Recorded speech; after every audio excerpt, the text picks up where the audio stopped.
سردی کے موسم میں آپ نکلے، سردی کا موسم، کھجوریں گرمیوں میں ہوتی ہیں، سردی میں کھجور نہیں ہوتی۔ کچھ صحابہ بھوک بیٹھے ہوئے تھے، آپ نے فرمایا کیوں بیٹھے ہو؟ کہا جی بھوک لگی ہے۔ آپ نے فرمایا مجھے بھی بھوک لگی ہے۔ ابو بکر عمر نظر آ گئے، کیوں باہر ہو؟ کہا جی بھوک لگی ہے۔ آپ نے کہا مجھے بھی بھوک لگی ہے۔ تو اب کافی سارے اکٹھے ہو گئے جن کو بھوک لگی تھی، تو آپ نے حضرت علی سے فرمایا علی یہ سامنے کھجور کا درخت ہے، اس کے پاس جاؤ اور اس سے کہو تمہیں اللہ کا رسول حکم دیتا ہے ہمیں تازہ کھجوریں پیش کی جائیں۔ ہائے ہائے، جس کی درخت مانے اس کی ہم نے نہ مانی۔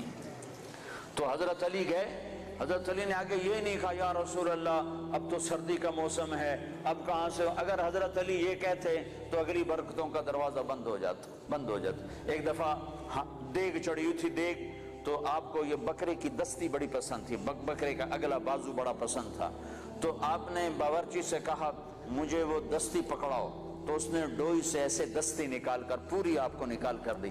آپ نے ایسے دونوں ہاتھوں سے پکڑا اس کو اور اس کو نوچ نوچ کے کھانا شروع کیا اور ساری کھا کر پھینک دی۔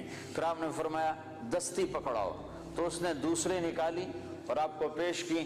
آپ نے یہاں سے یوں پکڑا اور اس کو نوچ نوچ کے کھایا اور اس کو پھینک دیا۔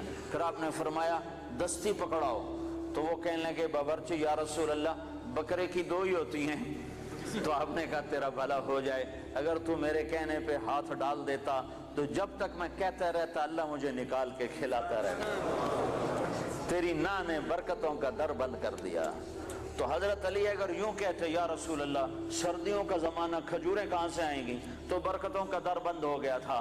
حضرت علی نے ایک دم اٹھے دوڑ لگائی اور کھجور سے کہہ رہے ہیں، کھجور سے، بے جان درخت سے اللہ کا ایھا التمر ایھا النخلۃ، اے کھجور کے درخت، اللہ کا نبی کہہ رہا ہمیں تازہ کھجوریں پیش کی جائیں، تو رب ذوالجلال کی قسم پتوں سے تازہ کھجوریں ٹپ ٹپ گرنے لگی، ساری چادر بھر گئی، ساری چادر بھر گئی۔ آپ نے چادر کی پنڈ بنائی اور اٹھا کر آپ نے صحابہ کے سامنے پیش کر کھاؤ۔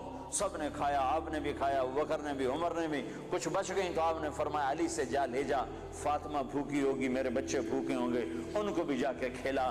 یہ میرے نبی کی نبوت ہے کہ بے جان پر بھی نبوت، جاندار پر بھی نبوت، مردہ پر بھی نبوت، زندہ پر بھی نبوت۔